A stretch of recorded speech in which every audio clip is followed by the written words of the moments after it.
Hello to all dear Manhwa fans. I hope you are having a spectacular day. Before we begin, I want to send a very special greeting to those who left their comments on the previous video, sending a huge hug to our followers. A special shout out to Cedric Shepherd 4459, who managed to leave the first comment on the previous video. You are incredibly fast.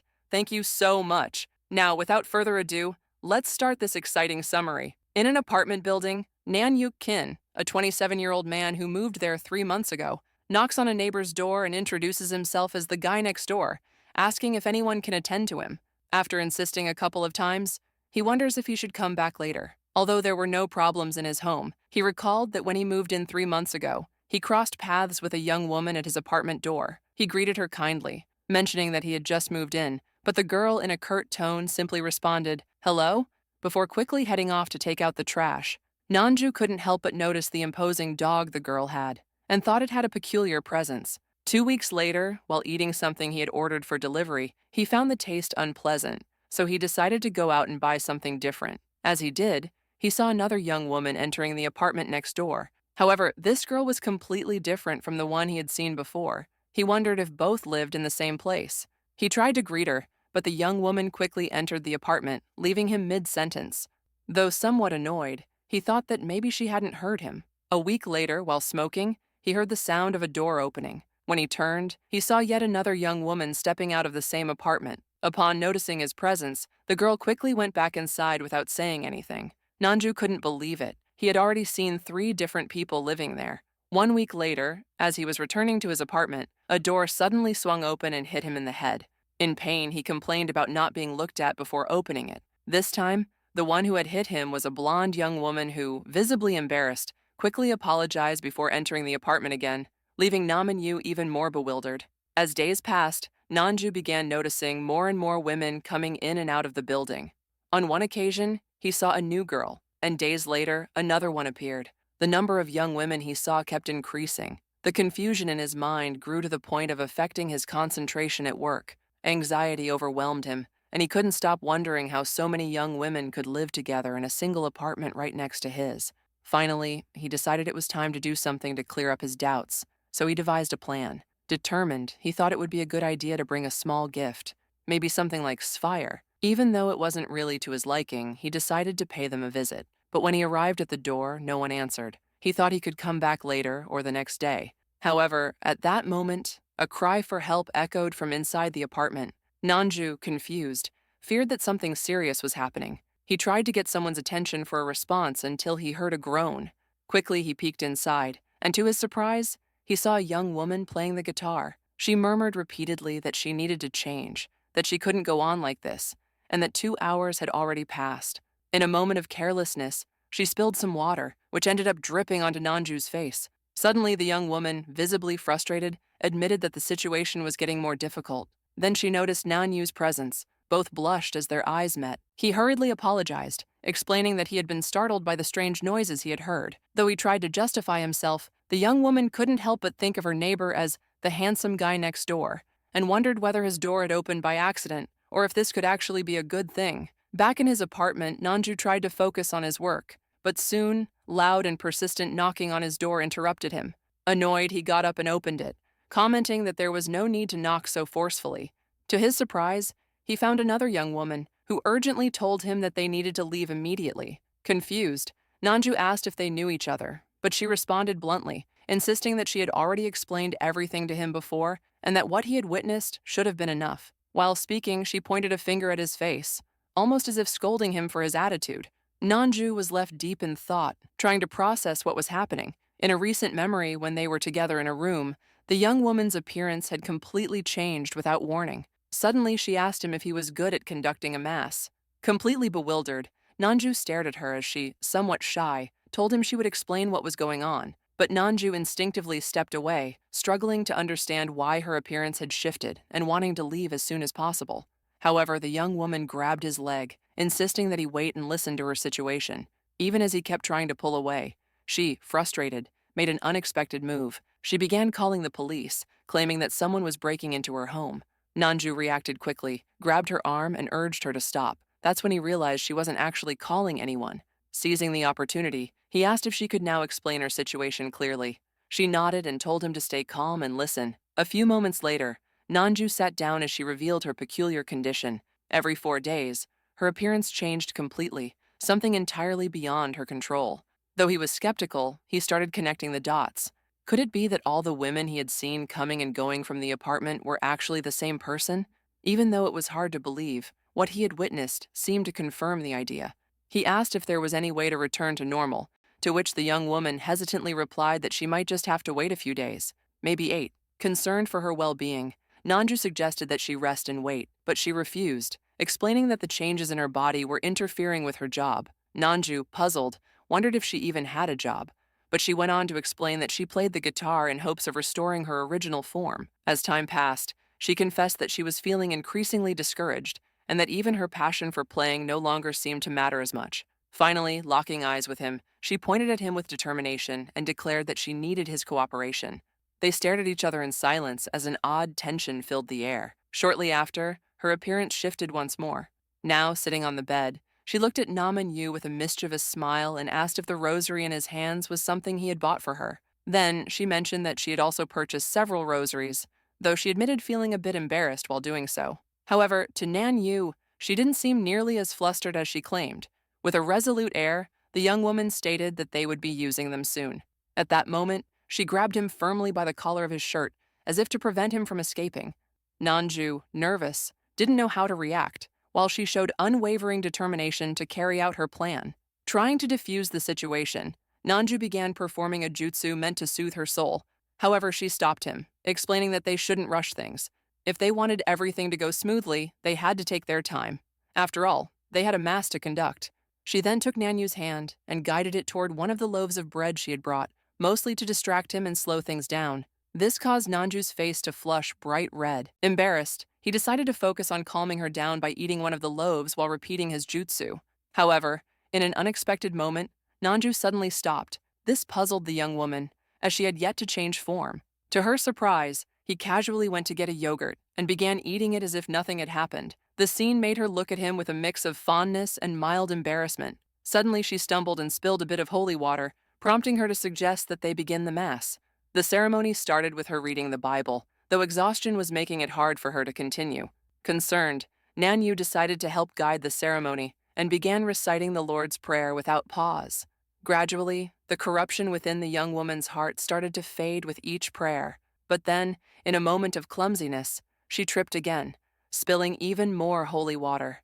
To make matters worse, Namju also lost his balance and fell awkwardly. Confused, the young woman couldn't understand what this strange feeling was. She had never made so many mistakes before, and the thought of feeling useless unsettled her deeply.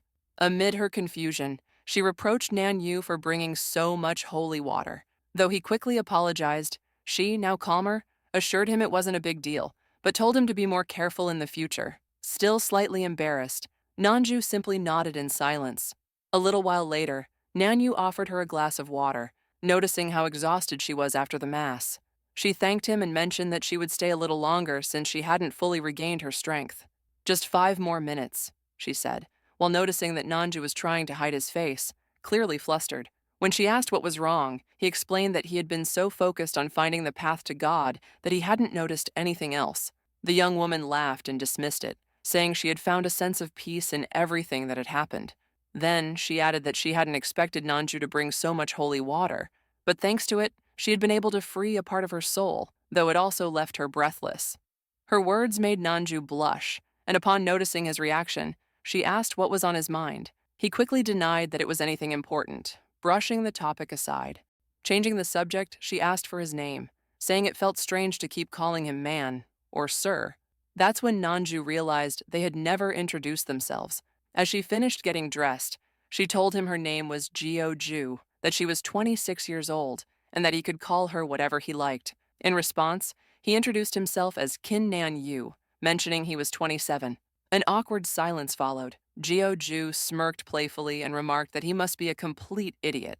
This disheartened Nan Yu, as realizing he was a year older than her made him feel ancient. However, noticing his reaction, she quickly clarified that she was just joking.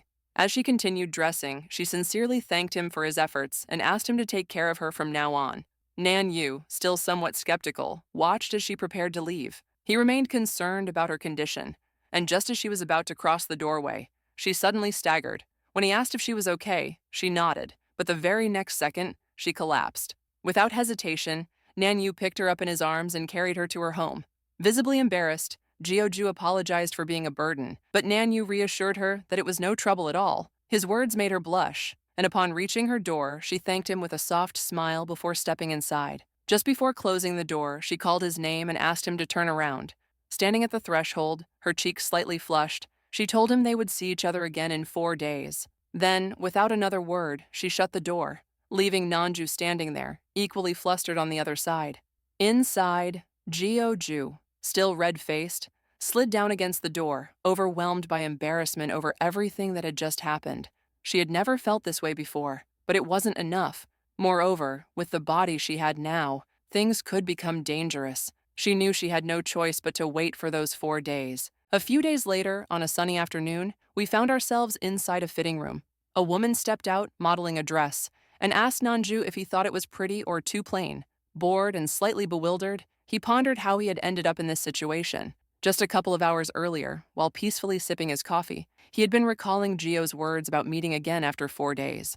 His thoughts were abruptly interrupted by a persistent knocking at the door, forcing him to get up quickly to answer it. Upon opening the door, he asked the visitor if it was really necessary to nearly break it down, only to be met by Gio, who looked slightly different than before. With a friendly smile, she asked if he wanted to go shopping with her. Instead of answering immediately, Nanyu pretended not to have heard the question. However, Gio insisted, explaining that she needed him to come along because she was shopping for clothes to fit her new appearance. When she noticed Namju trying to dodge the situation, she lightly poked his cheek, making him finally acknowledge that it was indeed her. With a slightly sarcastic tone, Namju asked why he had to go with her. Suddenly, she asked for a moment as she struggled to unzip the hoodie she was wearing, which was far too tight. At that moment, the zipper unexpectedly broke, revealing the considerable potential she had been hiding. Both she and Namju froze in shock at what had just happened. Gio hoped that he would now understand why she needed to go shopping. With a nosebleed, Namju muttered that there was no need for such a dramatic demonstration, but she insisted that, with her constant body changes, she had to find clothes that actually fit. Resigned, Namju asked why he had to be the one to go with her. Gio firmly replied that he had to, as he was the only person who could see her new form, and since he had offered to help her before, now he had to keep his word. Besides, she teased, would he rather she walk around wearing a broken hoodie? In the end, Namju agreed to accompany her. Before leaving, Gio went to grab a coat to cover herself, while Namju, still somewhat flustered by what had happened, also got ready to go out. Once she was ready, Gio commented that she still didn't feel completely comfortable in her current outfit, but at least it would do for shopping. Meanwhile, Namju changed his shirt after realizing he had spilled some coffee on it. When Gio saw him, she casually asked why he had chosen that outfit. He replied that it was just the first thing he grabbed, and while she dismissed it indifferently, deep down, she thought he looked really handsome. Namju, however, kept wondering if his outfit was actually bad. Back at the store, Gio pulled Namju out of his thoughts by once again asking for his opinion on her dress. Still somewhat lost, Namju apologized for not paying attention earlier. When he finally looked at her properly, he couldn't help but notice how great she looked. Feeling a little nervous, he admitted that she looked amazing. Curious, Gio pressed him, asking if he really thought so. She also mentioned that she had bought another dress similar to this one. Taking advantage of the moment, she asked if there was any particular outfit that he liked. Feeling awkward and unsure how to respond, Namju remained silent until a sales associate approached them with a professional smile. The employee cheerfully asked if he was helping his girlfriend pick out clothes. The question caught Gio off guard, making her blush at the implication, while Namju, slightly uncomfortable, decided to just go along with it and said yes. The associate, oblivious to the tension, offered to suggest some outfits they might like, but Namju politely declined, saying it wasn't necessary for now. Before leaving, the salesperson reminded them that they could call her if they needed anything. Just then, Gio called out to Nanyu from the counter, catching his attention. Curious, he turned to her. She then asked if he truly saw her as his girlfriend. Trying to keep his composure, Namju nonchalantly replied that saying girlfriend was just easier than explaining friends with benefits, and he apologized if his lie had bothered her. Slightly disappointed, Gio remarked that she had expected him to be a bit shyer, but instead, he seemed to have a rather strange way of thinking. 5 minutes later, as Namju waited outside the fitting room, Gio called him in. Confused, he stepped closer, and as he peeked inside, his face flushed upon seeing Geo struggling to remove a tight outfit. Nervous about the situation, Namju tried to refuse to help, but she ended up pulling him in. He did his best, but his clumsiness with the complicated garment was evident. In the end, Geo decided to take it off herself, surprising him when he realized she hadn't been referring to that at all. What she actually wanted to know was whether he also found it difficult to stay calm, as she felt it was necessary to hold a mass. Her sudden proposal left Namju bewildered, and noticing his reaction, Geo worried that she had been too abrupt. After reflecting for a moment, she admitted that she had spent over 2 days trying to find her way back to God on her own, but now she realized she might have gotten a little carried away. She tried to turn it into a joke, but when she noticed Namju's flushed expression, she was left speechless. Seeing him like that, she now questioned whether they would actually hold a mass in that place. After a moment of awkward silence, Namju, still blushing, timidly murmured that if necessary, they could conduct the mass right there. His words caused something inside Geo to overflow, and excited, she threw herself into his arms, commenting that it seemed he had been waiting for this moment too. Embarrassed, Namju tried to justify himself, saying it was just an effect of the chalice, but without hesitation, Geo pulled out the one he had been keeping. Curiously, she noticed that it was glowing much brighter than before. Though she found it strange, she assumed it must be painful for Namju, so she offered to soothe the glow. Determined, she began to clean the chalice, though in her thoughts, she admitted it was more complicated than it seemed. Seeing her effort, Namju decided to help, which surprised Geo.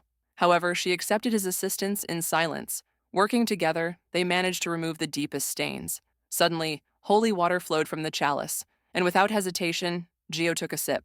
Exhausted from the effort, they both ended up sitting on the floor. Concerned, Namju asked if she was okay and offered her a towel in case she needed to throw up. However, Geo, with a teasing smile, replied that it had been quite a messy experience, leaving him speechless. Before they could continue with the mass, Geo suddenly lunged at Namju to hug him. However, at that exact moment, the store attendant returned, putting the pair in a difficult situation. Worried that Geo had been taking too long, the employee asked if everything was all right. Geo replied that it was but requested a few more minutes. Once they left the store, Namju sighed in relief, but he couldn't shake off his nerves. He thought the situation had been far too risky, especially because he felt that praying in public would attract too much attention. However, Geo interrupted his thoughts by grabbing his arm and pulling him along to an unknown location. When Namju asked where they were going, she simply told him to follow her. Upon reaching the restroom, Geo led him straight into a stall, leaving Namju utterly confused. She locked the door behind them before he could say anything and explained that she couldn't take it anymore. She needed to hold a mass immediately. Without wasting time, she began preparing everything. Feeling uneasy, Namju pointed out that being there was dangerous and that they could be caught at any moment. He even mentioned that if someone saw them, security might get involved. But with determination, Geo reassured him, promising that they would finish quickly.